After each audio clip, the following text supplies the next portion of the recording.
Disease. If it's not destroying armies, exotic habitats, or your social life, it's making someone, someplace miserable. Some inflict pain, discomfort, and long-lasting wounds that you wouldn't wish upon your worst enemy. Diseases are awful, but that's why I love using them in my D&D campaign. They range from the mundane to the fundane, and can be the bane of any adventurer on a long and exotic journey. Unless, of course, they're a paladin, warforged, autognome, land druid, a high-level monk, or are in a party with a caster that can cast second-level lesser restoration. In the years following Telona's embrace, these plagues have desolated the lands. None have returned without the black mark of pestilence. Tell me, traveler, who are you to think you can survive the ruin? I am Sir Bigsby, Paladin of her maiden's right. I could only find 24 official D&D diseases, with 6 coming from this grody spell and 10 coming from these guys. I'm sure there are more from some obscure source books, but that would require me forking over the almighty dollar to Wizards of the Coast, and I have yet to become a sponsorship shill or a corporate sellout. Since so many adventurers love trudging around in less than sanitary environments, it's a real surprise that disease is so underused and underdeveloped, despite historically TPKing entire tribes, kingdoms, and civilizations. Our brave champions have returned. The jewels of Rat Cave are now under our control. Thus we shall have prosperity in this kingdom for the next 1,000 years. One of my personal favorites is Mad Monkey Fever. Contracted deep in the jungles, this would have given the conquistadors a run for their money. Festering in a thick mist, this airborne ailment causes a person to start chimping out, sending their mind into a state of banana trance desire and primitive rage. If you're a fan of the ravenous gnoll, you may already know about cackle fever. First, for the uninformed, gnolls are hyper-violent, horrendous, and hungry acolytes of the hyena hellspawn Yanogu. They come in all sorts of shapes and sizes, and meeting any one of them isn't particularly pleasant. I've never met a hyena folk before. Good night. After receiving a traditional gnoll greeting, an adventurer could be plagued with cackle fever, commonly known as the shrieks. It isn't the fever, disorientation, or exhaustion that gives this disease its morbid nickname.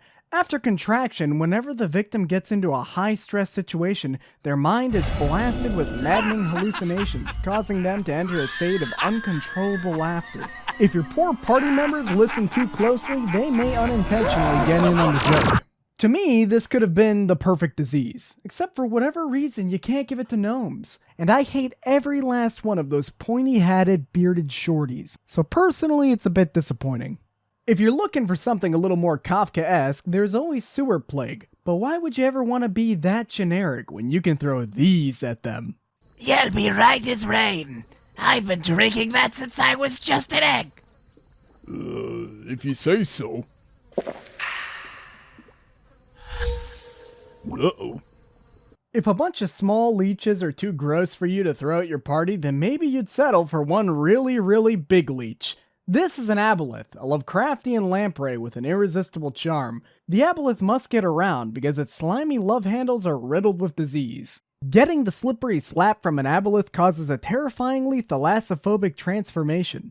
The victim's skin turns translucent and shiny, and they start to become one of those guys that think air is overrated. With this new perspective, they become trapped in murky depths until they're completely cured, and lucky for evil DMs everywhere, this illness can't be cured without some serious magic. Suck it, Lesser Restoration. If left to fester too long, the sick can join the ranks of the Great Cosmic Noodle, slowly transforming into one of these handsome fellows. If you find yourself in a party rich with the altruistic and keep getting stumped by that second level spell, there's a sinister solution. Frigid Woe. This is basically a product of wizard biological warfare, made for the specific purpose of being incurable by means of restorative magic. The disease gives the sick the frosty appearance of Jack Torrance at the end of The Shining, with frigid symptoms to boot.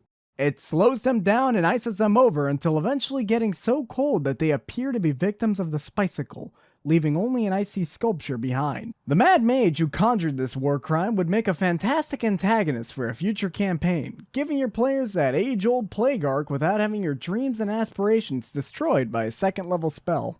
You could also give your pestilent professor the spell Contagion, which holds a whole host of different but equally disturbing diseases, each as debilitating as the last. Blinding sickness, filth fever, flesh rot, mind fire, slimy doom, or straight up give them a seizure. Most of those are self-explanatory, but one to me stands out more than the rest.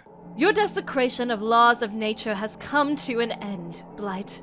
Surrender now, and perhaps the Fey Courts will show mercy upon you. Slimy doom. If maniacal magicians are too small potatoes to throw at your party, you could have them face the Plague Crone, the Lady of Poison, the Mistress of Disease, Talona. Talona worshippers excel at rot-maxing and making poison, and collectively call themselves the Talontar. These freaks have a sick passion for spreading disease, and usually make their money by working as poison testers for members of high society. Rot-maxing and eating nobility's food. What more could a man ask for? Well, that's all for today. If you caught cackle fever while watching this video, consider subscribing and spreading it around. It would really help grow the channel. The next upload we're going to try is something a little different, but be sure to catch us when we return to form with a Halloween special.